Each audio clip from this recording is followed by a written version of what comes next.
So, my name is Rajat. I have been in the resume business since 2010. So we started back when there were Naukris and Times jobs, and these guys were job portals. So we started as a standalone document writing service. So fortunately for us, we've been able to stand our ground in the face of all this competition. And the last 14 years, we've built a lot of capability in terms of writing any career related document. So it could be resumes, bios, LinkedIn's. We even write award citations for, Padma Shri awardees. And two of our clients have even won the Padma Shri in the last 3 years. Uh, Other than that, we also write work related presentations, promotion presentations also, a lot of stuff, immigration documents, recommendation letters, so you name it, and we probably are doing that. Other than that, we also help clients with finding jobs, so we have a job search assistant service also. Nonetheless, with all that background, what I did in the last 3 years is I started building Resumot. Resumot is a tech platform where we are using AI to make sure that you can build your resume on your own. And other than that, not just the resume, you also can this is a work in progress website where we are trying to build capabilities as far as your job matching is concerned, capabilities regarding finding what you should be doing next, finding an upskilling program across the internet. So that kind of thing is what we are trying to build here. So yeah. So I mean, you can listen to me as far as resumes are concerned. I bring in a little bit of experience there, and this workshop is going to focus on not just the resume part, because I know that resume is just a part of the job search. The end goal is getting a job, and all of you are after that end goal. So we are going to talk about getting that job as well. This entire workshop is structured in that way that you would get a flavor of resume writing. Of course, I'll give you all the tricks and tips that I know about resumes, why a resume is different for a person on a career break, and what you should be doing to really get back into the workforce. So during this workshop, if you feel I'm pacing fast, please let me know. Feel free to interrupt me anytime you want to, but please make sure that the interruption is related to that slide where I am. Okay. If you have a specific query related to your career, I'll be taking two breaks in between. So I mean one break in between and one at the end. So that is where you can ask your question. Okay, and I'll be taking all questions, so don't worry about that. Just relax and try to focus, try to make notes, as much as possible. Take a screenshot if you have to, no problems there. uh, okay, so we'll start. So this is a quote that I generally start this workshop with: I'm not a product of my circumstances, I am a product of my decisions. uh, by a very famous author. Why do I start with this quote? So the reason is that this career break, the audience that I'm dealing with, all of you guys, you're coming back from a break, and this break has sort of been a speed breaker in your career, right? And while you were cruising, some of you must be thinking that we were doing well and where our peers are, and we sort of took a break and our career took a hit. So all this thing, plus the pressure of raising a kid, or staying at home, it can get daunting. And we, when we are getting back into the workforce, we sort of get into a guilty pressure that like we are not good enough probably, or if somebody questions us too much, we feel that we took a wrong step by taking this career break. And what we have seen is that some of us start blaming ourselves. We start thinking that no, our career took a hit because of us or because of somebody else, because we are the victim of this career break. And this kind of a mindset, it starts to show in your body language. It starts to show when you start talking about yourself, the way you are answering questions. And for the interviewer, it sets a tone that this person does not control themselves, and this person is not in control of their life. What I'm trying to tell you here by way of this quotation is that this career break is not a break in your career. This career break has been an essential part of your personality. Okay, this has shaped you. Today you are not the same person that you were 10 years ago or 5 years ago before the break, right? Today you are a different person, a more mature, a more capable person, who is ready to take on professional challenges in a different way. So you have to start owning this career break as your own decision. Okay, never for even a second or even an instance should your employer feel that this person's break was not her own decision. Okay, you need to completely own this career break. This was my call. Coming back is also my call. Okay, because if the employer feels that this person is a victim of somebody else's decision, okay, this career break was not yours, then they know that this career break will happen once again. And tomorrow she might leave once more. And no employer will hire a person where they see a risk of you leaving. Okay, I'll come back to why employers are really interested in hiring you later on. But for now, just remember this quote and make sure that you are starting to own this from the word go. And from now till the time you find a job, this career break is yours. And if anything, this career break has made you a better individual who can tackle the same professional challenges much better than you would have 5 years back. Okay, so with this we'll begin. And this is the agenda for today. So we're going to talk about a little bit about career breaks everywhere, what is happening, and all of this is interesting, and this is going to build up to something. So this is not going to be boring graphs and boring statistics. Uh, we'll obviously then move on to resumes. And rather than giving you boring presentations and all, I'm going to show you 5 resume examples, all from Jobs for Her. Each 5 will have a different presentation of the career break, and it'll give you an insight of how you can present your career break in the resume. I'll also tell you why presenting a career break is important. I'll touch upon cover letters and LinkedIn profiles also towards the end. In between, I'm also going to introduce you to ResumeOt because I want to show you what ResumeOt can do for you and all the free resources that come with ResumeOt. Right? So with this, we'll begin. So why is this session important? Uh, so this session is important primarily because there is a misconception that if you make a good resume or if you just update your resume and send it to 100 or 1000 employers, somebody is going to reject you or somebody is going to select you and you'll get a job because of your resume. So the idea behind having a resume and the reason why resumes have not gone out of vogue. I mean, we are sitting in the age of AI. There is so much of stuff happening, but resumes are still the same. Like the same resume that was being made in 1990s, even after 40 years, 30 years, the same resume is still in the game. And you are not, nobody's has been able to take resumes out of the picture, right? I mean, 10 years ago, I had said, in one interview that in 5 years' time, resumes would be gone. But this is like, we are 5 years ahead of that, and resumes are still here because resumes serve a very key purpose in the process of hiring, and that is rejection. Okay, whenever we apply or whenever we post a job, we get hundreds or thousands of applications. The first step of screening is rejection, and your resume is the best way to reject you.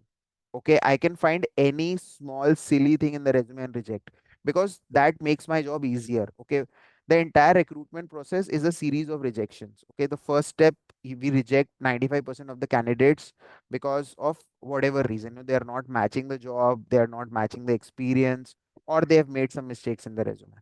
Okay, the second step obviously is, from there onwards, every interview stage is about rejection. We don't select anybody, it is just rejection after rejection, and the people who don't get rejected till the end, they get selected for the job. This is how recruitment happens. So your resume is going to get you rejected more often. Okay, secondly, this rejection is going to happen through an ATS, through a software. All right, the software does not have any sentiment, no emotion. The software is going to just read the resume, compare it with the job description, and just select or reject you. And the third part is your resume is going to take you to the interview stages also, because every interview will start with your resume. Tell me about yourself. Tell me about this job. What did you do? Why do you have this skill set? What happened in this project? Right? So if you build your resume well, you have a story for the interviewer. The more you talk in the interview stages, the better it is, for you to go to the next round. So your resume is going to be the most important document that you carry from now till the time you actually land up with that offer letter. Okay, and the if your resume takes you that far, then the next time you just need to update it. Okay, so focus on this section a little bit, and I'll make sure that your resume is ready by the end of this, right? So quick introduction. I mean, career breaks obviously were a taboo, before COVID hit. After COVID, employers have become very sensitized towards career breaks. They're okay with career breaks. Even males are taking career breaks. Earlier, a male taking a career break was like, why?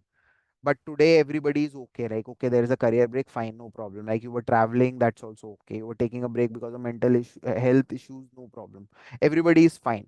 But even then, there is a question mark on hiring, getting hired back, right? Right. So why is that the case? Because employers need to know if your career break was genuine enough. Okay, how do they get to know if your career break was genuine? It is through you. Okay, so what employers are expecting in your candidature, I'm not talking about the resume per se, but your entire candidature should focus on telling or letting the employer know that you have somehow utilized this career break to become a better person or a better professional.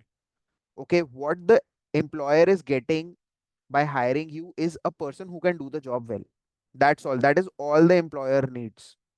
Okay, so your job is to make sure that you tell the employer by way of your communication or by way of your resume that you are a better individual with the same skill set that the employer needs. Okay, it is pertinent for me to ask a very simple question if anybody wants to answer. Why is the employer even interested in a person on a career break today? Like, why not hire somebody else? Because I can find a male candidate with as much experience as you are who can actually do the job maybe faster without a career break in the picture. Why do I even need a person like you for the job? Why do I even care? That uh, kind. as Yeah. as per job market, as an this is the thing which I see in the market. The salary is very less compared to the male. Either you may be competent with them or you have the experience, whatever. So that is a budget reducing strategy, maybe. Okay. Okay. Good. Anybody else? So salary is definitely a part. So there are three things which an employer gains when they hire a female on a career break. Okay. Uh, First, salary is not the first thing. The first thing is the loyalty part, because what I'm getting is a person who's very desperate to get inside, right? So I know that if I give this person a chance, she's going to really give it a go, and she's not going to leave very fast. Okay, so loyalty part is there. I know that I'm getting an employee who's going to stick around. Like if the culture is even average, I know the person is not going to go anywhere. No, the job hopping part is taken care of. The second part obviously is the maturity. Okay, I know the responsibility part is going to be there, the maturity will be there, and she'll somehow manage the work. The third part is the salary. I can negotiate very hard on the salary because salary is not the constraint for you right now. Right now, you just want opportunity because of the career break only. You want the opportunity, you are willing to take the hit on the salary, and I can get a good employee at half the price. Right. So why not do that? So this is why employers are doing. So you have all the boxes ticked. All you need to show the employer now is that you have the skill set as well. Okay. Yeah, of course, Shipali, you're correct. So the enthusiasm is there, and obviously the maturity also is there. The patience is there. Right now, facts. Now I'm not going to read through all of this. Let's focus on this sixth point, which says that almost fifth point. In fact, 48% women in India drop out of the workforce, and even the Asian average is 29%. Right. So by Asian standards, I mean, and we are looking at the second fastest growing economy in the world, if not in Asia. The Indian workforce, the female workforce is dropping out at an alarming rate, and this is a huge gap. But where is the opportunity here? This is the opportunity. 48% women, when they drop out, they leave these seats vacant, and these seats are up for grabs. So you guys have the opportunity to fill this, right? If a person is, I don't know how this ecosystem can be created, but obviously with companies like Herky and so many others, like this thing is getting addressed, that there is a woman who is going on a maternity break and there is a woman who's coming back from a maternity break. They can actually be swapped. So why not? So this is the opportunity for you. Okay, there are companies who are hiring, and this is, there are 48% women who are actually leaving seats vacant. Now, this is a chart which is coming from McKinsey. McKinsey, everybody I'm sure is aware, it is a big consulting firm. McKinsey publishes a report every year called Women in the Workplace. Okay. And they basically cover everything related to female employees and what are companies doing and what are females doing essentially to grow in their career. I think it is publicly available. I think the older reports are publicly available. The latest report is paid for. But nonetheless, this is from 2022. And what this shows is in the US, the corporate pipeline with a split for males and females, right? So at the starting, you'll see a 48% versus 52% split, which is almost equal. But as you move up the hierarchy, you know that the female percentage drops down to 26%, right? Now this looks very, bleak and, low, but not low if you compare this with the 2016 numbers. And that chart is just below this chart, because I had updated this last year. And in 2016, at the C-suite level, the female percentage in the US stood at 16%. In 2017, they brought it up to 20%, and in the next 5 years, they brought it up to 26. So in 6 years' time, in the US, through policy changes and DNI initiatives, US corporates have brought up the senior most, female percentage by 10%, which is a huge jump. Okay, and they've done it because of some conscious reason, because of some statistic, because they somehow feel that at the senior most level in every company they need more female employees, and female employees cannot just be picked, and dropped at the senior most position. They need to be groomed. So this obviously has a trickling down effect on all levels, right? So just remember this fact, right? Now, this is another chart from the same report from 2021, Women in the Workplace. Okay. So, this again talks about it compares female versus male managers on a variety of parameters, and there's a whole list. So, on these five parameters that you see, in fact, the entire list is dominated by females only. You can see female managers faring much better than their male counterparts. Okay. So what this shows, is that there is a growing, affinity towards getting more females in the workplace, that too at the senior levels. The grooming, companies are willing to groom females who are coming back, and this is all on the backdrop of, I don't know if anybody remembers here, with Marissa Myers, who was Yahoo's CEO. I mean, she was appointed as a CEO while she was pregnant, and it had a huge uproar. I mean, there was a lot of media coverage about this, and this happened around this time only, when these reports were getting released. And they got her, at the senior most level, and she's a very important person in the US corporate uh, cloud. So what happens, when these reports they reach the CHROs and the who's who of big shot companies, is that they make some policy changes, right? These people, and even the smaller companies, they start to notice that, okay, more companies are hiring females, and Accenture US is hiring more females. So why will an HCL in India or a TCS in India stay behind? So the effect is this: companies in the last 2 years, and this was unheard of before the COVID era. In fact, as early as 2021, we had not seen this. This is only in 2022 that this has started, that jobs have started to come up only for women on a career break. Companies have started to open up positions specifically for women on a career break. Companies are running restart programs. Okay, S&P runs a program like this. uh, there is Accenture, which runs a career review program. Citibank runs a program like this. Companies like Sapient, companies who have presence in India, and companies who are Indian bred, they are also coming up with programs like these. This year has seen a little bit of a hit. Yesterday, somebody from Morgan Stanley actually told me that they had shut down a program because of a little bit of recession, but almost all companies have a similar program where they are hiring and grooming females to take up, managerial and leadership. So there is a very temporary recessive period that is going on, but other than that, it has been mostly a very successful, campaign that has been running in the last 2.5 years, where more and more females are being encouraged to get back into the career, into the workforce, right? So how do you actually start finding a job? What is the process you should be following? Because clearly, I'm pretty sure some of you and most of you must have tried updating your resume and sending it to hundreds of employers, right? And maybe it doesn't work, right? So what do we do? So this is a 7-step process, that we have designed. See, I've been associated with JobServer since 2017. Okay, and I've worked with a lot of females on a career break. Am I not audible, guys? Can somebody just verify? Uh, Rajat, you're audible loud and clear. I'm audible, right? Yeah. Yeah. Okay. Cool. Cool. Riganki. Sorry. Maringanti. Bhavna. Ma'am, you need just check at your end because I think I am audible to everybody else. Cool. So guys, since 2017, I've been working with jobs for her, and a lot of workshops, a lot of participants have reached out.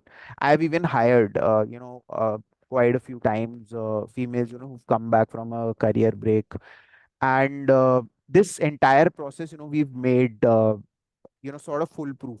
Like this is guaranteed to get you a job. Okay, I don't know in how much time.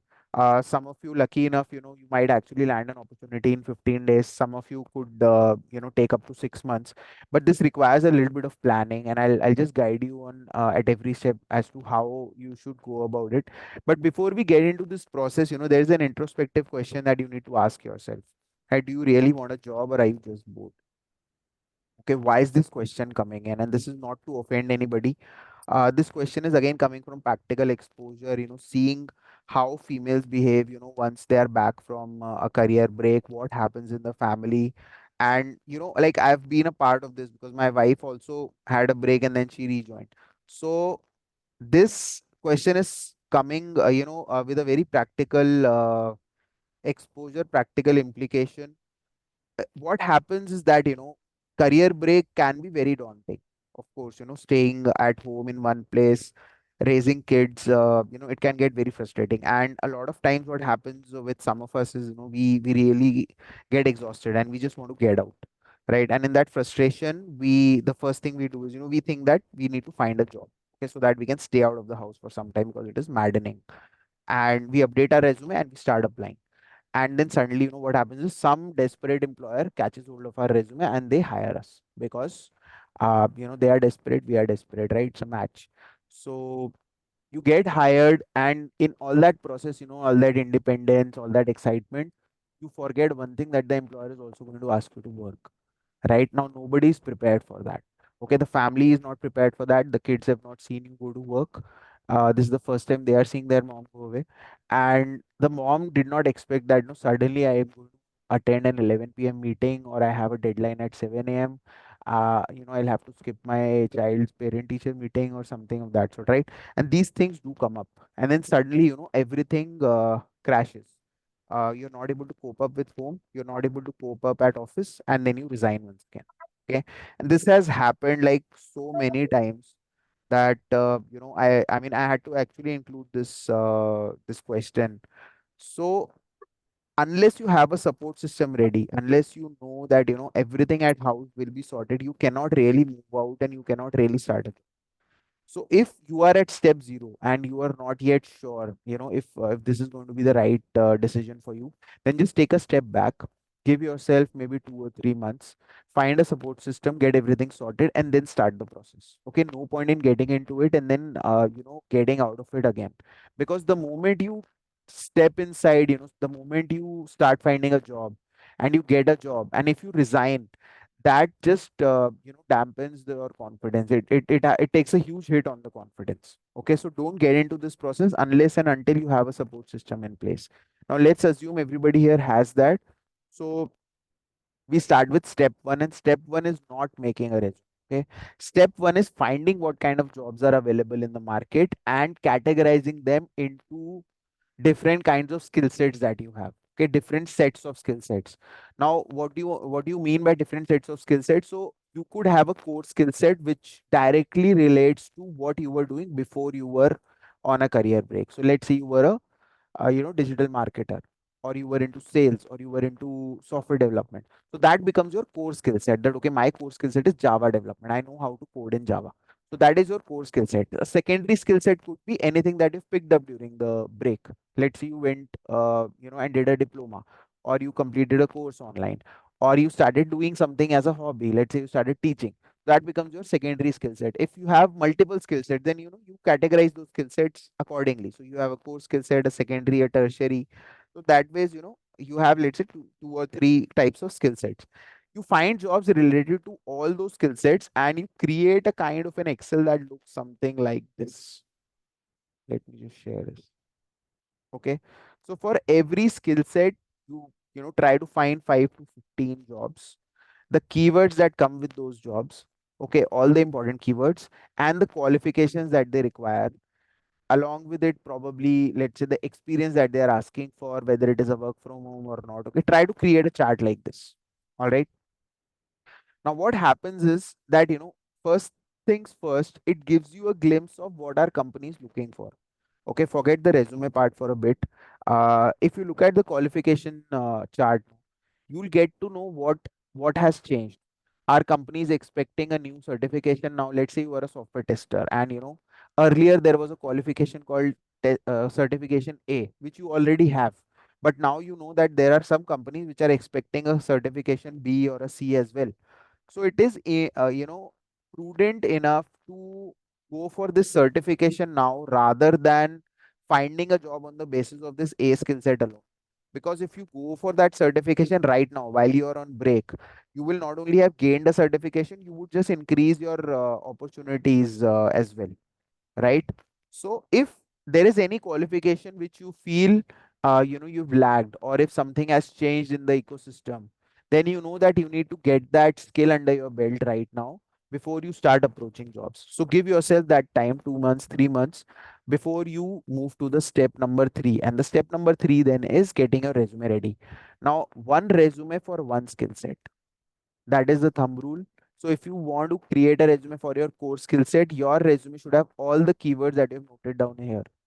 Second, okay, for the secondary skill set, all the keywords that you've noted down here. For your tertiary skill set, all the keywords that you've noted down here. Okay. So one resume for one skill set. We do not club skill sets in the resume. So if you're a software tester and you have taught in software testing, so you do not make one resume which has both the skills. You make two resumes. All right. So once your resume is ready, then we create a cover note also for each of these versions. Now, what a cover letter or a cover note is, I'll come to it later on. So just keep your questions, at bay for now. And once your cover note is ready, then you start broadcasting your resume. So this is the step when you start shooting those arrows. Okay. So your resume goes to all HRs, your resume gets uploaded to job portals, your resume starts going through WhatsApp. Basically it starts doing the round. And now just keep updating the resume, get ready for interviews. If your interview goes well, great. If it doesn't, then you make some changes. So this cycle continues till you find a job. Like I said, some of you will land an opportunity in 15 days, others might take up to 6 months. But this will get you the result. All right. Now, here I would like to take a small break, and if anybody has any questions, you can ask.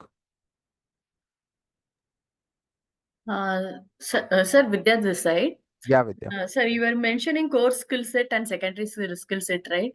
When I put it in the web page or job search portal, how can I import two or three kind You of cannot. resume? Yeah, you cannot.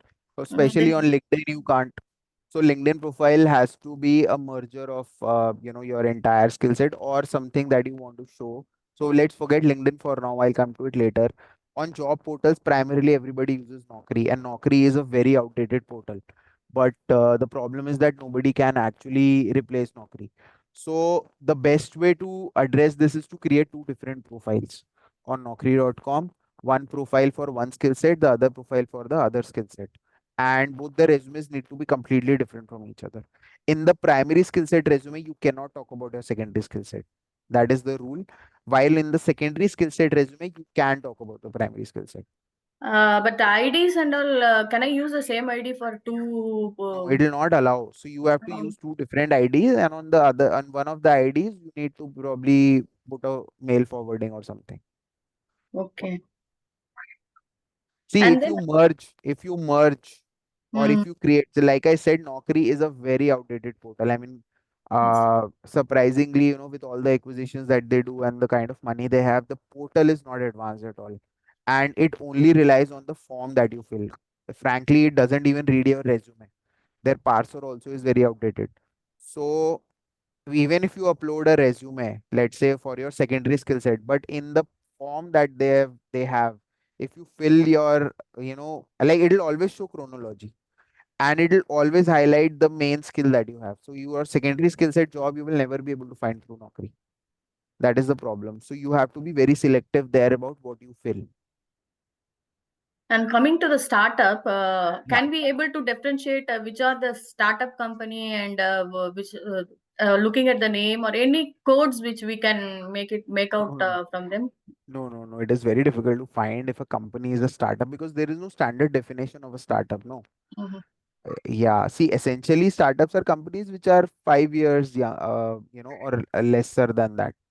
But I mean, companies which are smaller in sizes, they continue to call themselves startups even after 10 years. So that ways you cannot differentiate. Most companies will have some kind of a description there, but see, when you're applying, you cannot, start getting selective about where your resume goes. My suggestion generally is to go for the interviews at least, because at least that will give you a fair idea of where you are lacking, even Okay. if it is a startup. So go for the interviews. Then when the offer letter comes, then you decide whether you want to join or not. If See, in my case, I have gone to two or three startups wherein my performance were better, and then they started ending up with a project or something like that. So continuously, my things got broken because of this. Can I make my resume proof of this? Full proof of this? no, I didn't get. So they See, I was there talked in about project means. see, I was in education department which got closed because of the low budget or something, whatever, because of the company's thing. Uh-huh. Another two, three companies I face the same thing. Uh, how to make my resume foolproof? Full If proof that is of the case, what? Full see, proof it is of showing. what? How should I show myself as this is not my weakness or something like that? 8 months, one job, one company got closed, and again another 1 year, the department got closed. Again another 1 year, the what do you call manager had some You issue. want to show that this has happened. I don't want to show as my weakness. How it is it my weakness or how it has to be shown? So when I go for an interview, they are asking you are there for 8 months, 10 months, and so on. So it shows me that I am a frequent hopper. Okay, okay. See, I mean, it's bad luck on your part. Yes. But you can always mention this in the resume that the company has shut down or the company closed. So, Yeah, that's not a problem. Like there's no rule in how to write a resume. so can I can add these things, na? Yeah, yeah. It By all doesn't means. make myself look down or something like that. Yeah, yeah. You can always add that, But those I people are had my subscriber. They can talk to me, whoever I work for them. So, because of I got it. So what you can write is you can write reason for leaving, and there you Mhm. can write that the company shut down. Okay, and you can always mention at the end that I have references Mhm. available if you want to speak with anybody. Okay, okay. That's Okay, that's absolutely fair. okay. So Soumya has a question. I was preparing for civils while I was on break. What skills I could include in the secondary skill set block? See, Soumya, preparing for civil services is like not a skill set as such. I mean, if you attempted, or if you got a rank or something, or if you're able to clear the prelims or something, that can be highlighted as a achievement. However, just the preparation part, I mean, you just add one liner that you were preparing for UPSC or for whatever time you were doing that. I don't think that is going to have any bearing. Quite frankly, as an employer, I can tell you one very straight fact. I don't select people who were preparing for UPSC. Okay, I never do that. So for me, that's a blocker. Okay, so my suggestion would be to not talk about it unless and until you are applying for a job that really can benefit from this skill set. Okay. Hi, Rajat. Yes. Yes, This is Sandhya. Sandhya. Hmm. I was Please ask. actually working on like testing background only. I have a question like I have worked entirely only on testing. It was SAP testing, and I worked on different modules. So, like, how can I tell? Like, people working on one skill set for long term, they can completely put as a core skill and secondary skill. So in my case, I worked on like small projects where I got to work on, like, I can tell you in one module like SAP I worked for like 2 years, and SAP BW I worked for 1 year, and after that I worked in web testing application, like different modules. It was like short time. So when I put in the resume my overall experience, so based on that they get like deeper questions. But where I got to work was only like for some short time, and how can I put that in my resume? Like, Basically, your problem is that your tenures have been very short. no, my like complete tenure in like work wise it is 7 years, but based on separate skill sets I worked for 2 years, 1 year, 1 year, like that. So my Companies have problem, changed, right? no, Not I the was in the same in company the for same company. yeah, in the same company, but projects have been changed. That's okay. That's Accounts, that's not in your hand. See the yeah, employer. See, I judge you by the employer, not by your projects, because okay, inside a company the projects could be shorter, the projects could be yeah. longer. So Like that's mostly okay. I worked on 6 months project and 3 months project. There are like many That's w- okay.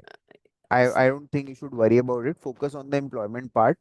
And my okay, suggestion would be to structure your resume in a way that your employment is clearly visible, the dates of okay, the employment are clearly visible, and you have a responsibility section in place before you start talking about your individual projects. Because okay. if you create that template techie resume where Hmm. there are projects instead of employments, then obviously it'll look a little weird, because so many projects in 7 years, or that way is the short Yeah, tenure because should get whenever I highlighted. search on portal also, like if I search on SAP MM, they tell like minimum 5 years, like that. So you have seven So years yeah, Acha, that is what eh, I'm telling. hmm. Like 7 years, I have the overall, but I worked on one module for 3 years or two That years, like you that. know, nah, that Huh, only that you know. okay. That the other person doesn't know, right? See, don't get Yes. too transparent, don't get too honest here. Your job Okay. is to find a job. Okay, Okay. so yeah, just be smart. All right, Fine. let this thing come up in the interview stages, not right Oh, now. okay. Got it. Okay, reach the interview first. Oh, Hi Okay, Rajat, Shipali yeah, here. yeah, Shupali. Yeah, so Rajat, I just wanted to know I took a break for maternity. So like I didn't took it willingly. It's like when I was into a project and that project suddenly stopped in the middle. And during the seventh month of my pregnancy, the project went off, and Okay, I got moved to bench. And then when my delivery time was all near, that time the other project had come in. So like as suggested, I went on my maternity and I didn't join the project as per that time, and I went on my maternity leaves. I came back from my maternity leaves, and then, for 6 months, I again waited for another project, but there was no project. So this is kind of a, break I got of, more than 15 to 16 months. I was on bench apart from this, no, no, but you never left the job. You were in the same company. You just yes, went yes. on a maternity break. Yes, I went on a maternity break and then I was on bench. And Okay. now, like bench also has a, limited time period. Mm-hmm. So my bench also got over in this January 2024. So till 2024, I was officially on roll. So post that, I'm jobless now. So how to tell this also in my resume? Because the thing is, now that I'm coming back from a maternity, I've lost all my confidence. Even I'm very much scared to give interviews, and I'm not confident enough to get back to work. So this break also, I'm not able to show that I wasn't working in any project for more than 1.5 years. And now I'm not really sure that how to overcome this and show it in the resume as well, because officially I am No, on but break. okay, tell me which year did you go into maternity? Yes, so September 2022 my project got over, and since December and almost January 28th December, I went on a maternity. So post And that, it's just been 1.5 years almost, no? yes, till January 2023, sorry, June 2023, I was on maternity. After After that, you've been on July bench. to January 2024, yes, I was on bench. What is the status now? I'm jobless. So January Acha, 20, you've left. yes, When did yes, you leave the job? January 2024, just this January. Acha, so it's just been 3, 4 months. Yes, What is your job profile? data analyst. You work on project basis or like general? I was into Wipro and I was working for a client called Okay. Huawei. I don't see that big a problem. I mean, I'm sure there are people here with even longer career breaks, and they would do anything to give your take your career break. So don't get too disheartened. You are in a very good space, and I mean till Jan 24 you are employed officially, right? Yes, Whatever you have an experience letter that says that you've been working with the same business till Jan 2024, and your maternity is never mentioned. yes, yes, So don't worry too much, right? You are essentially in a good place. What you can do is you can just update your resume, show that since January 24 you've been on a break, career break, raising kids. Don't write maternity as such, just write that you've been on a career break and you're willing to get back now. So that is number one. Number two, start applying for data analyst roles because that is your primary skill set. Don't yes, show in the resume that you've been on bench. Okay, let this be a discussion for reserved for interviews. Focus on the data analyst jobs. Okay, focus on this Excel that I showed you. Create a core scale Excel, find the jobs that are available, update yes, yourself if required. I'm pretty sure you are still recent, so there won't be much of a problem. As far as the confidence is concerned, just the first interview will bring your confidence back. You just need one interview. Okay, so and the first interview will probably screw up also. So just remember that your first interview is going to end up very badly. So try to get it done as okay. The moment your first interview is done, after that your confidence will come back. yes. Okay. So actually, this has also happened in the month of September. I gave interview and it was very bad. Uh, So after that, I stopped giving interviews no, only. no, don't do that. Yeah. That is no, no, you don't have to do that. First interview, first couple of interviews will end up going bad only, but they are opportunity areas. You need to start sort of polishing yourself. Okay, so don't go into that downward spiral. Guys, Yeah. please can you mute if you're not speaking? So, okay, so it's okay. The few interviews will always end up, bad. Don't let it hamper your confidence. Okay, guys. Yeah, I'll just quickly take two more questions and let's move on. Yeah, So, good morning. yeah, Sona has a question. Yeah, good morning. Yeah, I'm Shweta here. So, Yeah, Shweta. regarding my profile, it's like initial 2 years I was working in a software company from the year of 2010 to 2012. So after that, I took a career break in order to, as a maternity leave, I came out of the company, and Rising Kids was there, and I did my higher education and masters in engineering and shifted my career towards teaching. So it's like 7+ years I'm into teaching line, but I'm a coding instructor where I'm in touch with all this technologies like Python, HTML, CSS, all these things. Hmm. So now I'm planning to come back into software industry again. So how can I build my resume in such So a there is way? no career break, right? Career break happened. I had a career break of 5 years, but in that I did my master's in engineering No, in that full was time. yeah, that was 10 years ago, nah. I think. Yes. Yeah, yeah. Yeah. So basically from Okay. 2017 Your to 2019, I did my master's. So actually, I was in career break like around 4 years, 3 to 3 years, I was in career break. so your case is mostly a case of career shift rather than a career break. So, if you want to get back into coding now, number one thing is why would anybody take you back into coding with so much of gap?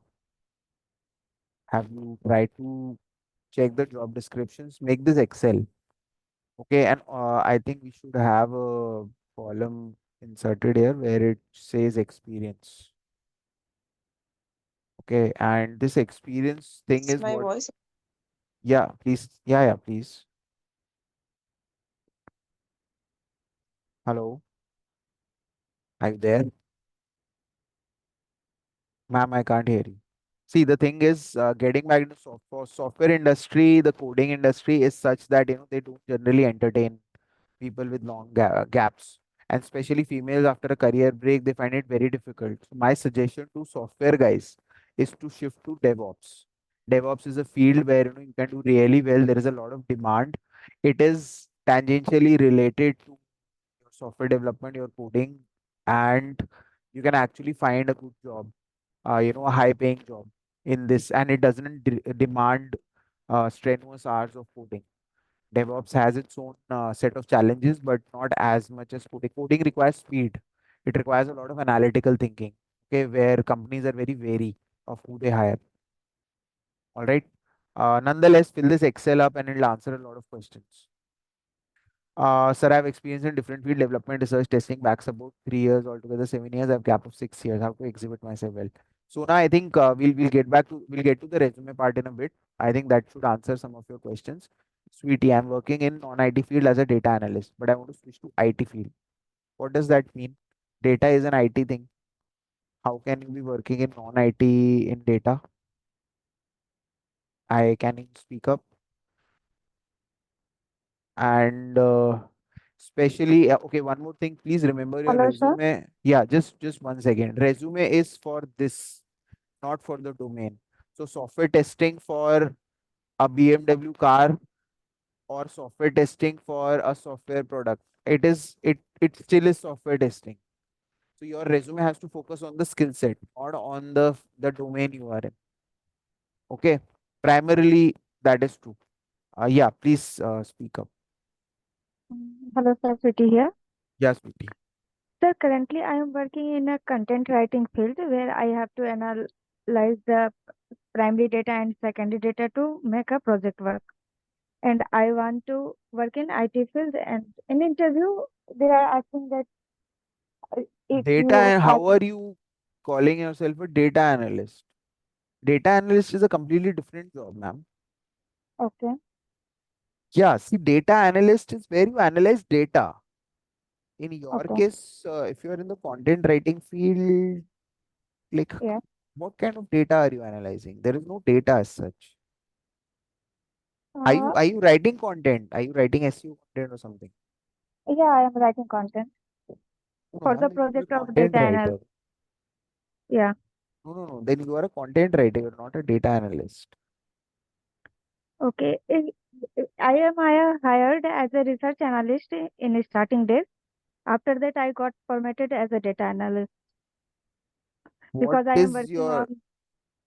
because Hello. you are Uh, I I at present my position is a data analyst because I am working on data analyst project in content writing field. That's why.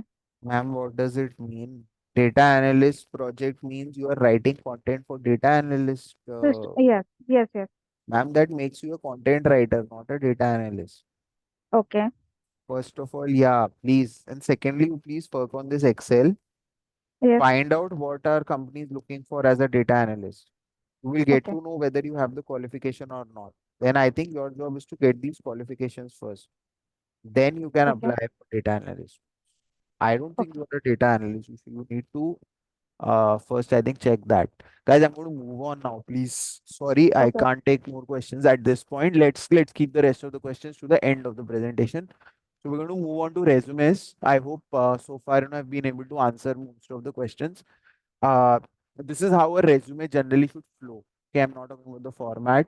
Let us focus on the flow of the content. Okay, so it starts with your name followed by a small title. Okay, the title talks about who you are in a nutshell. So human resource operations professional, or Google certified PPC consultant, or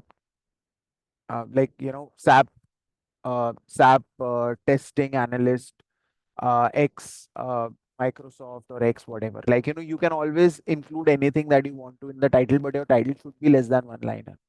Okay, so this quickly introduces you to the new employer, prospective employer, and it gives you a strong standing, when somebody is reviewing your resume.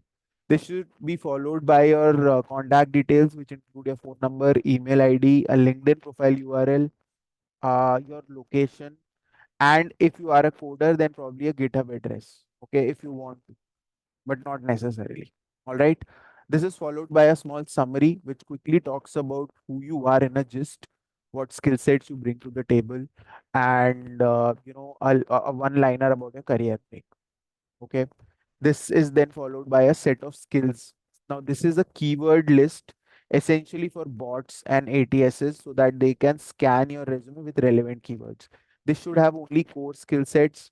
So, for example, if you are from software, then programming or Python or C, these are the terms that you should be including here.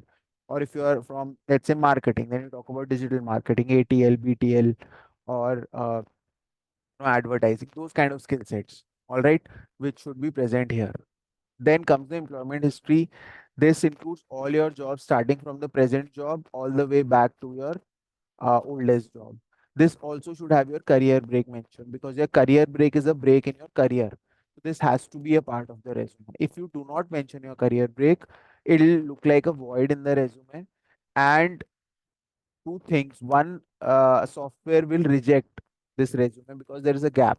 Second, even if the software selects, the employer might reject it because they might assume that, see, when I see a gap in the resume, I can assume anything. I can assume you were in jail, right? Instead of assuming that you were on maternity. So I don't want anybody to have any assumption as far as my resume is concerned. So my best bet is to make sure that I write that, okay, boss, I was on a career break, I was taking care of my kids. So that's fine for an employer. Leaving it is not fine. Leaving it means you are hiding something.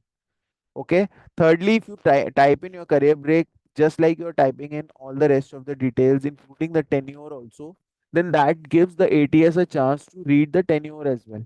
Okay, when they read the tenure, they do not put the resume at the bottom of the pile. They will put the resume, in a relevant position, right? The next section is your education, of course, and certifications. If they are recent, you can put the certifications at the top as well.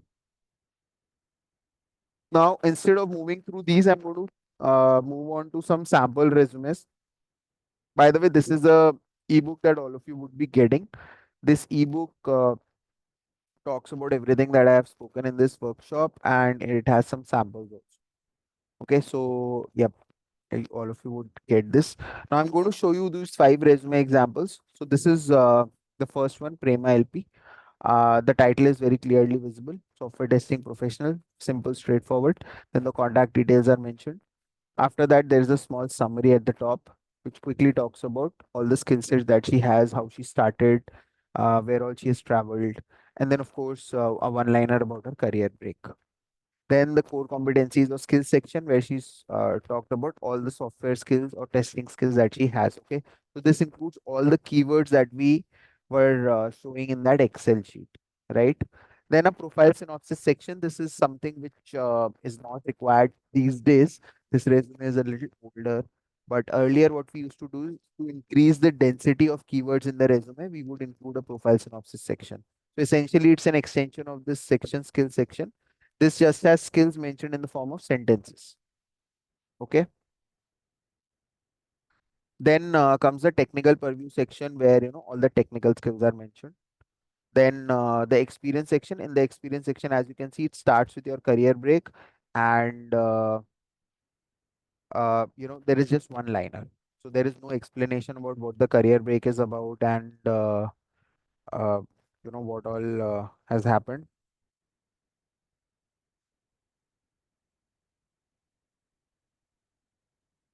Then comes the rest of the experiences. Now, if you see the rest of the experiences, they follow the same pattern. So the designation, department, company, location, and tenure. Designation, department, company, location, tenure. Designation, department, company, location, tenure. Right? And then all the KRAs are mentioned in the form of bullet points, spearheaded, complete software testing lifecycle, assisted, established. Every bullet point starts with an action. Okay. And all the projects are mentioned briefly just below every job description. The details of the projects are mentioned in a separate document called the annexure document, which you can attach separately in the resume or outside the resume in the email. Okay. So the idea is to keep the resume to 2 pages, not go beyond 2 pages under any circumstance. Okay, even if you have 30 years of experience, make sure the resume does not go beyond 2 pages. Then comes your education, followed by certifications. Personal snippets, I do not encourage in the resume because, number one, it is an irrelevant detail that can, subtract points from your resume. Number two, it creates a bias, okay, which is not recommended. A lot of companies blacklist resumes which have too much of irrelevant information. Number three, your resume is a public document. It is not a personal or a private document. The moment your resume goes to a job portal, anybody can download it by paying a few rupees. Okay, so remember this. So if you're adding your husband's name or your family members, how many family members you have, or your complete address for that matter, or your passport number, then please, this is private information which you are divulging. You need not do that. Okay, so please avoid adding all of this information. Your address only include the location. So if you are located, let's say in Andheri, West Mumbai, then just write Andheri, West Mumbai. Don't write apartment number and society number, society name and everything. All right. So this is how the resume needs to be structured. This is the second resume, Rekha, HR operations, customer relationship. Uh, Same format as earlier, just a little bit of a change here and there. So career snapshot is the same summary that I told you about. Then there is a skill section, then the functional area. This is the profile synopsis, and this is followed by the work experience. So starting from the bottom, the education, the admin, executive, business management, all these designations are mentioned, and then the most recent one is manager showroom. But there is no career break, right? So where is the career break in this? Career break essentially is hidden behind this because this is a fake job. Manager showroom, classic showroom. So what happened in this case is the person in question, she arranged for all the paperwork. This is her family business, and she showed herself as being continually employed. So she hid her career break behind this employment. Obviously, she ensured that all the paperwork was ready and the background check would be complete. Okay, so this is another way of showing your career break is to hide it. Okay, this is not ethical. However, I mean, you can always do that. Some company asks for FB and Insta detail. No, who asks you for your FB and Insta detail? Don't share all that. That's Facebook, Instagram is your personal account. Why would a company ask you for it? Unless you are going for a social media manager role. In MNC, no, it must not be it would be an optional question. It cannot be a mandatory question. Okay, so for optional things you can always leave. So this is the second resume where, I mean, unethically, but you can also follow this. Now the third resume, Sunetra, HR management, bottom to top, an HR profile, MBA HR, then HR roles continually. And then of course the last job as a manager HR before she took a career break. In the career break, she continued her recruitment activities as an HR.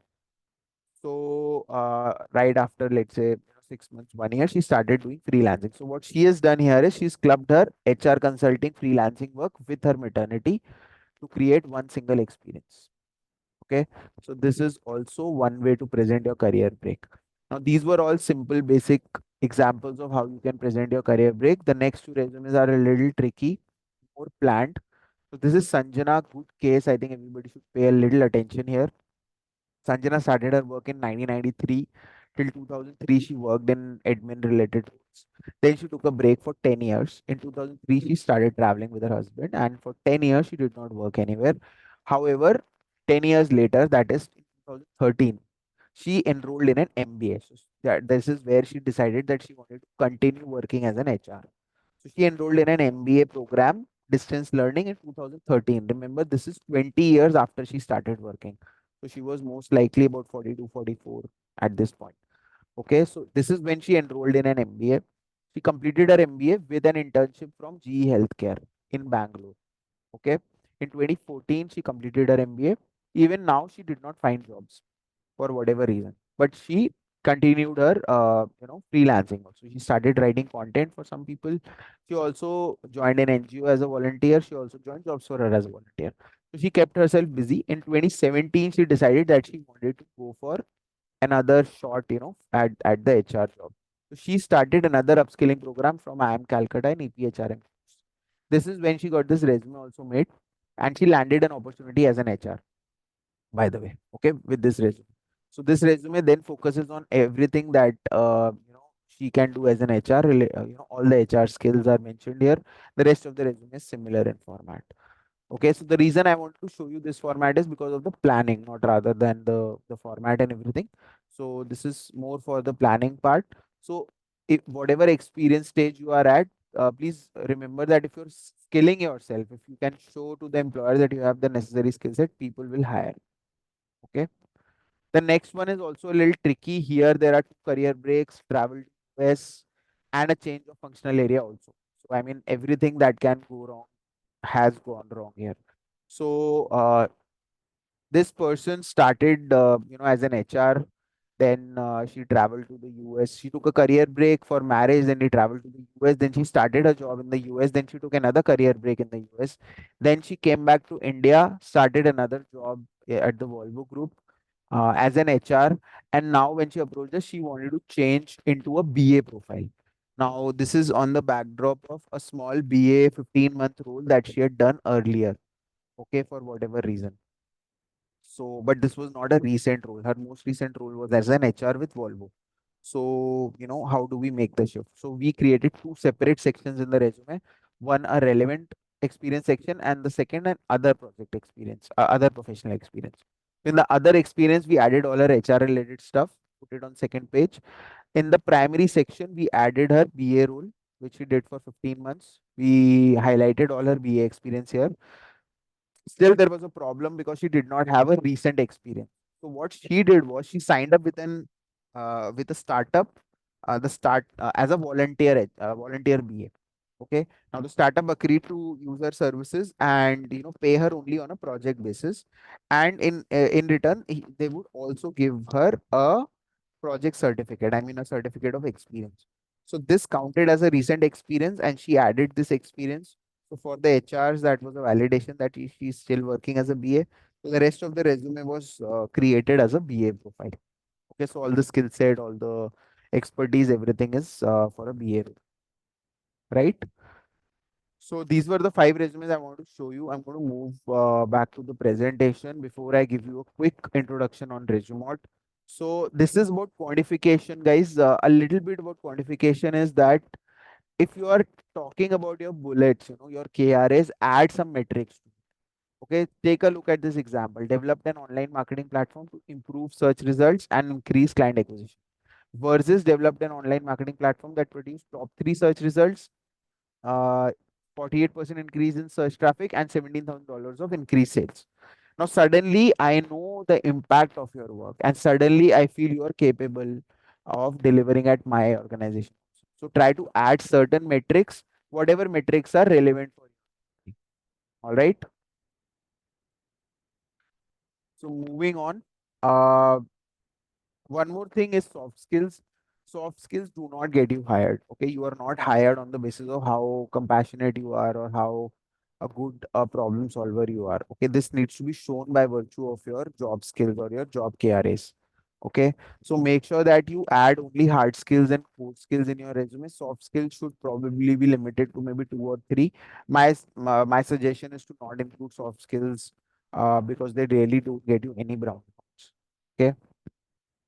Now, quick thing about formatting. Obviously, all of this should be in a good format. So I'm going to just quickly show you what Resumod is about and how Resumod really helps. So this is the Resumod website, and these are the templates that you actually see at Resumod. Okay, so these are all ATS friendly templates, and they can be read by any ATS software. I mean, the software needs to be correctly working, obviously. And this is a template showcase page where you can see all the resume templates that Resumod offers. And there are simple templates like these. There are modern templates like these as well. And as far as colors are concerned, they're completely customizable. So if you don't like too much of colors in your resume, you can just keep them sorted, keep them uh, bland. So that is also completely fine. And I'm going to just quickly show you how this works. And this particular page has a lot of templates, categorized by experience, formats, and everything. I'll just show you. I'll just share this link as well. So I'll just take 5 minutes to quickly give you guys an overview of what Resume does. So apart from this templates page, there is a samples page which I want all of you guys to look at. So this samples page has about more than 600 resume samples categorized by functional areas as well as your qualifications. So engineering, electronics, mobile app development, CA, finance, banking, uh, aviation, automotive, anything, you name it, and there is a resume. So let me just show you something related to, let's say, finance. Okay. So you can sort them by popular or latest. And this is one resume, which is of an investment analyst. So when you open any samples page, you get the image of the resume and the tags, and then the entire resume content is available for you just below this resume. Okay, so the entire content is here if you want to reuse anything. And then similar resumes are also at the bottom. You can just browse through them, right? So, I mean, you can use this. You can also use the search bar for searching any resume. So let's say you want to look for resume as a project manager. So like agile project manager, yeah. So this is the resume of an agile project manager. So again, you can take cues from here and you can make your own resume. So these are good pages. Here I want to show you a career break resume sample also. Let me just so there is a career break section where you can actually see these resumes. So this one resume I wanted to show you, which is of Sonali Gupta. So this is an actual resume. We just changed the name and all. So this resume, if you notice, it talks about the skill set in a very exhaustive way. So this person took a break. Then during the maternity, she started working on her skills and she completed certain modules. So during her break, she completed a MM course, SAP MM course, then a business analyst course, and she also did an online certificate from some foreign university. And what she's done is, she created this career break and skill enhancement section separately where she's, very consciously highlighted about her courses and modules that she did during her break rather than the maternity break. The maternity break is mentioned at the end. So if you notice the entire resume from an eagle's eye view, you'll see SAP everywhere. So Sonali Gupta, SAP consultant, SAP professional, SAP certificate, SAP MM skills, SAP TERP 10 integration, SAP module, SAP courses. Right? Maternity break is just somewhere. So focus is on SAP. So for an employer, this is the kind of resume that I want to see because I know that what I am hiring is a person highly skilled in SAP. I don't really even uh, you know care about the maternity break anymore because I'm getting a SAP person. Okay, I hope everybody's trying to understand what I'm trying to say here. Okay, so from an employer's perspective, this is a very good resume. All right, I'm getting a skill set. Okay, so try to create something like this. I mean, no, I'm not asking to create a replica. Point is that try to show your skill set. Okay, your skill set should be so pertinently visible. Everything should be at the forefront that the employer should immediately feel that okay, this is the person I need for the job. Okay, maternity or no maternity. Uh, there is another section for blogs. In fact, yeah, there is a section for interview preparation also. So here, I'll just show you. So on our website, on the portal, you can actually generate interview questions for yourself. So here, what we have done is all the interview questions that are generated, we list them down here, and all these, the list is basically available for everybody to see. So, you can just search from here if any resume. So you can also search. So like, yeah, somebody must have searched for this KYC analyst. Okay.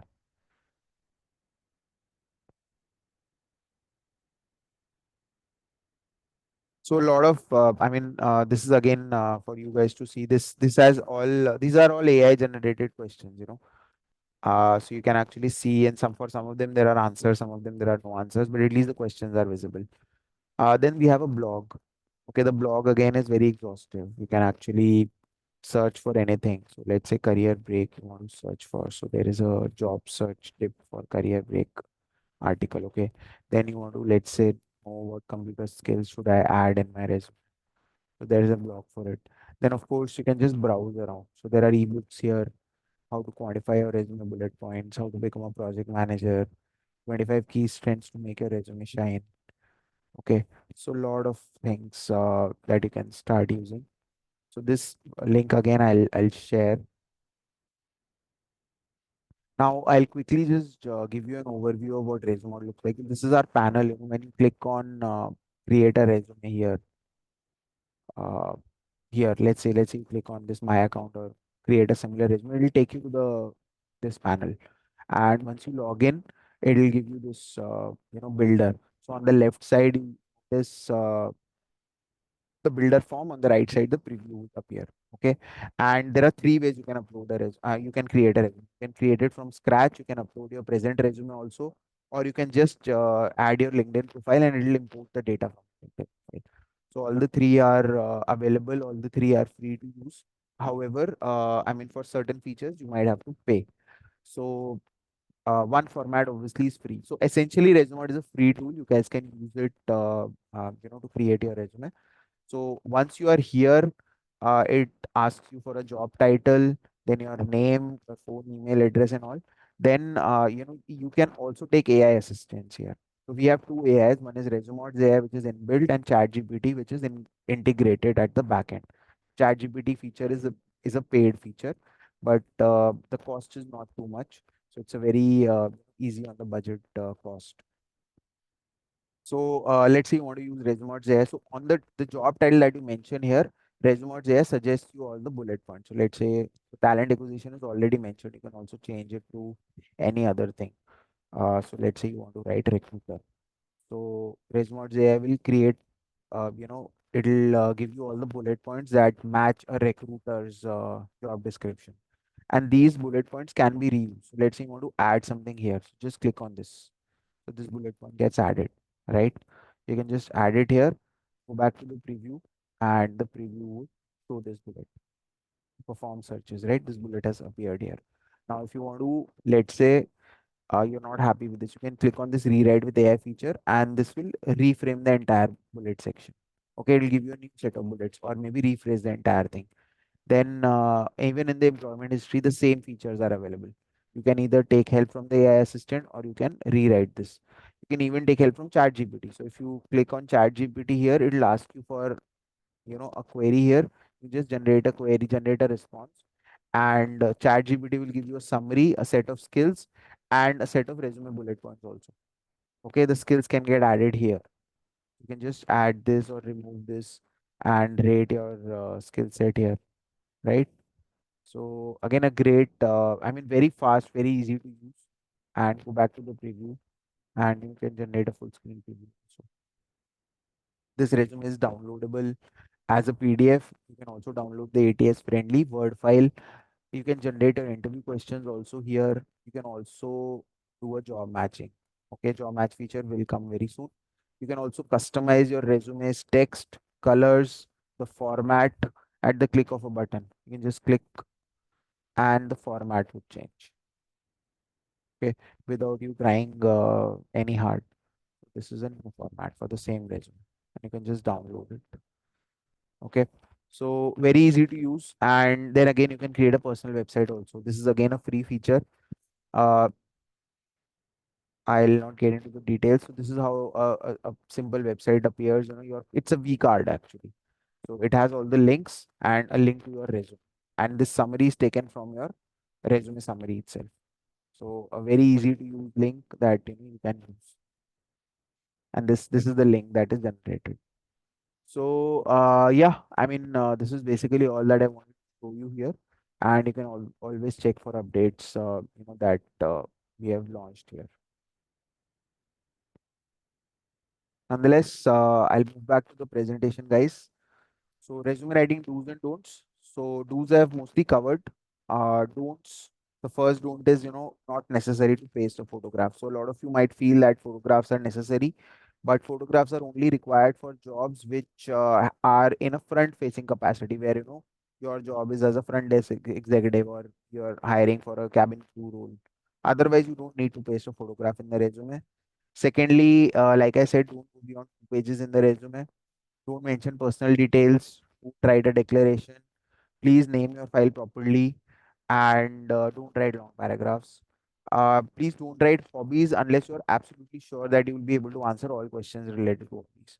Okay, a lot of times, in some cases, rather not a lot of times, in some cases, the discussion shifts to hobbies, and if you cannot answer, the questions that the interviewer is posing, then it looks like you're lying in the resume.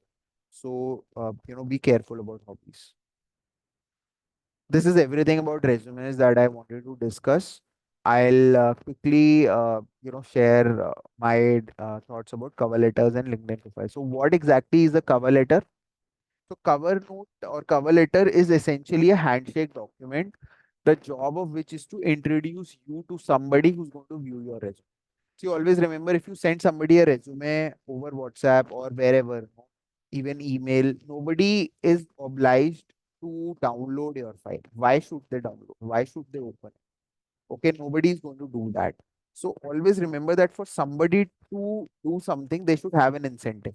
Okay, so always introduce yourself first. Let them know why you have sent a file, why they should look at it. Unless and until they feel that this is of benefit to me, they will not open it. So this introduction is what your cover letter is. Okay, and cover letter is not an attachment. Cover letter is a message. Resume is the attachment. Okay, so this is how your message can look like. This is a longer version of the message. Ideally, there should be one line in the opening that this is who I am. Second line should be why am I applying for this role, or why am I sending my resume, why you should look at it. The third line should be a closure that I look forward to hearing from you. Even if you do not wish to select me, please do let me. That's it.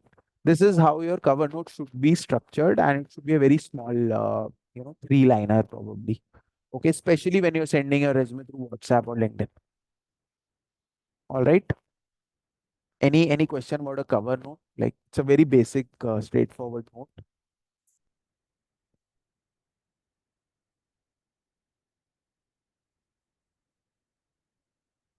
Great. I'll move on to LinkedIn. So LinkedIn obviously is a important source of jobs. LinkedIn is very important when it comes to getting hired, when it comes to talking to people. So make sure that you are on LinkedIn. You cannot be off LinkedIn, of course, because being off LinkedIn means that you are losing out on potential opportunities. So obviously be on LinkedIn. So what changes on LinkedIn? So essentially LinkedIn is similar to your resume. A few changes is that one, your LinkedIn profile should not be in the form of bullet points, because what happens is that your LinkedIn profile is not like, there are no formatting options there. So you should always write paragraphs, always include personal pronouns, and try to tell a story, for every job, and even in your summary section. The reason is that LinkedIn is not read by bots. LinkedIn is mostly read by humans. Okay, and mostly people use LinkedIn for validation purposes.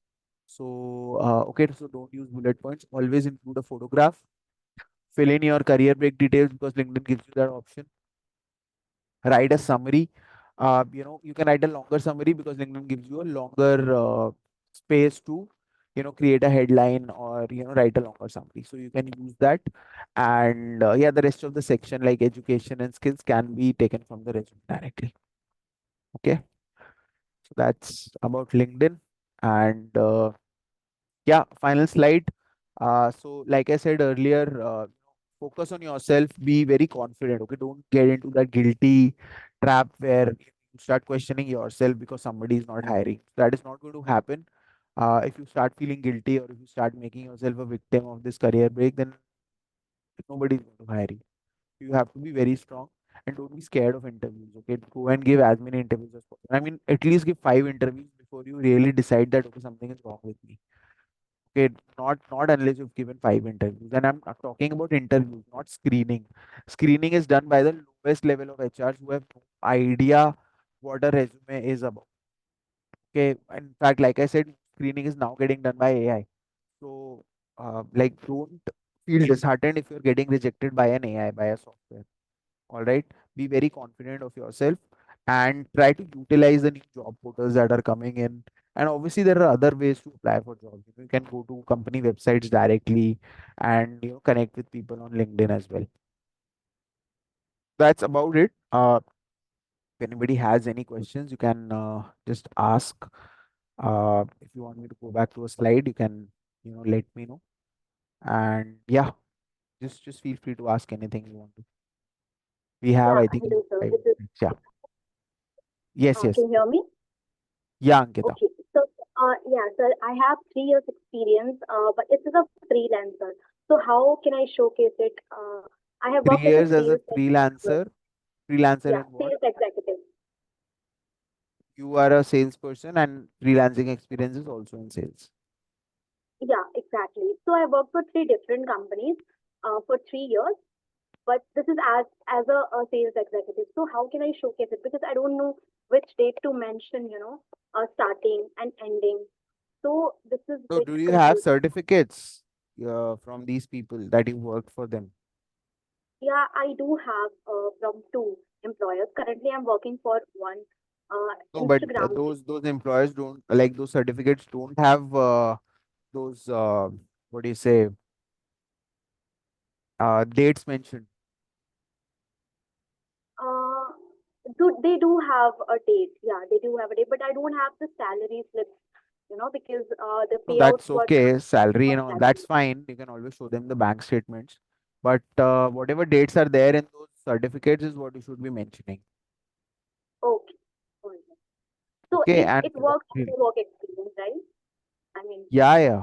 You can show your but freelancing experience on WorkX. when I said for an interview, yeah, the resume got selected, but in the interview, the recruiter asked me, ki, you work from home or you work in the office? So I said I work from home. So they said, they didn't select me. So That's fine. is it That's a their job. So see, this is something I discussed yesterday in the workshop also. That if an employer is rejecting you for their particular reason, you cannot question them. It is not your job to tell the employer why they should select you. Okay, they can reject you for anything. I mean, your hair is not looking good and they've rejected you. That's their thing. I mean, you can make a social media post about it, but the fact is that if the employer wants to hire a particular specific person in a particular way, it's their job, their company, they are free to do that. Okay, so if they've not put something in the qualification criteria and yet they're asking for it, then you can always question them. You can always point it out to them. But the more you crib about these things, the more it'll affect your job application process. So okay? So focus, move on. Yeah, move on to the next job. Yeah, tell me.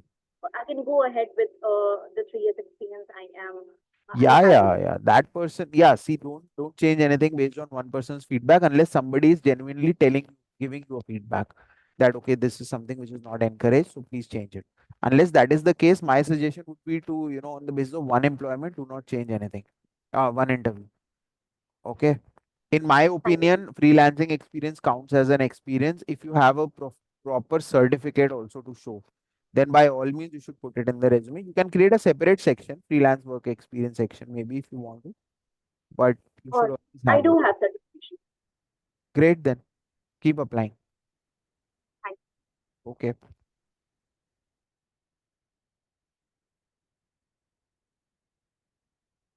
Anybody else? Yeah, here, Shruti here. Yeah, Shruti. Can we add, I continuously couldn't get into a job, but I had applied, being as an intern for 3 months like that in different companies. So could I include that continuously? Yeah, you can. Obviously, I mean, internships count as experiences only. You can always include those.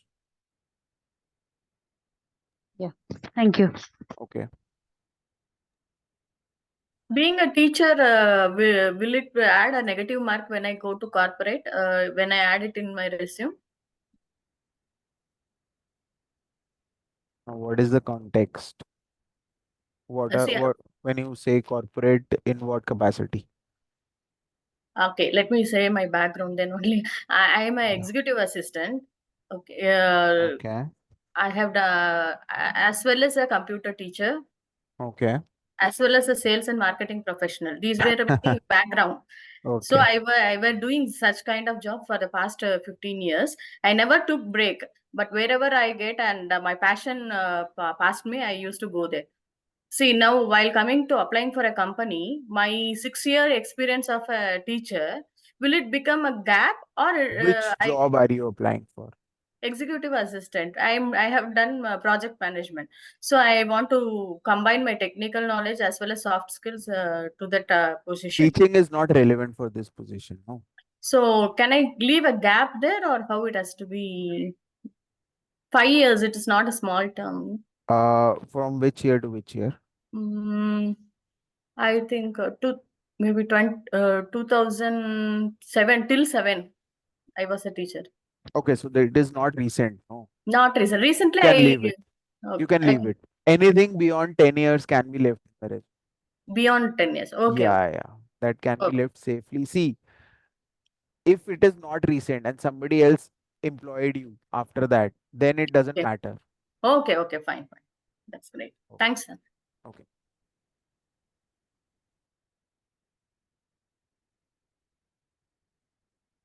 Anybody else, guys? Career change. Yes. Hello. Yes.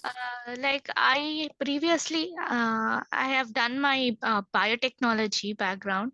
So I was in the research field, molecular biology.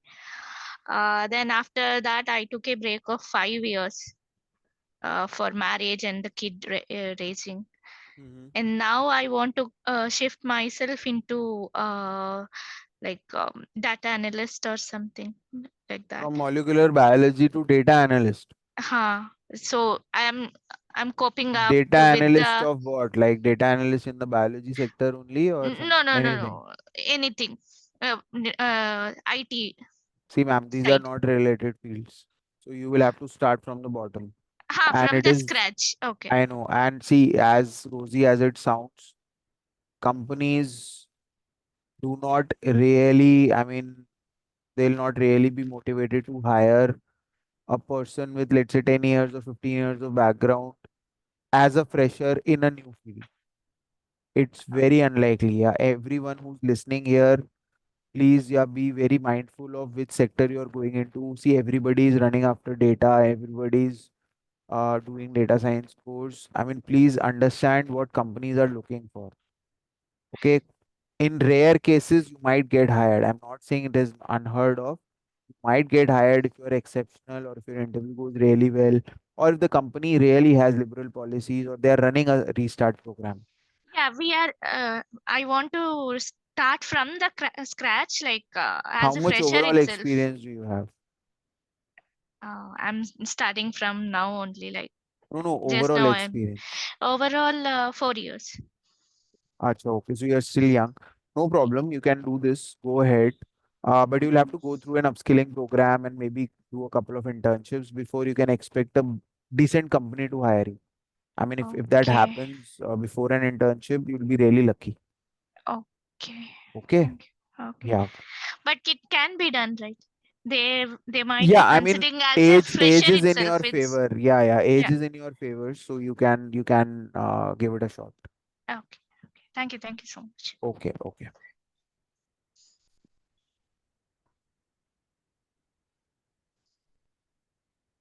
Guys, if it if all is well, and I think then we can wrap this up. Nobody has any other questions. So, guys, try to make a good resume, and like I said, be confident of yourself. And you guys can connect with me on LinkedIn if you want to. And I think I don't know if there is a classroom session for this. But if you guys are making a resume, try to make it, you know, keeping all the points that I've discussed today in mind. All right. I hope this session was helpful. Yes, Uh, sir. right. If it is, not too much to ask, if you guys could leave a small review for us on this page, that'll be great. I'll just share the link on chat itself. Uh, right, guys. So I'll take your leave and wish you all the best in your job search. Thank you so much, Rajat, for Okay. this outstanding session. And Thank thank you so you. much, ladies, for joining in the session. And like, happy learning and have a nice day, Thank you. everyone. Thank you, guys. Yeah. Okay. Bye bye.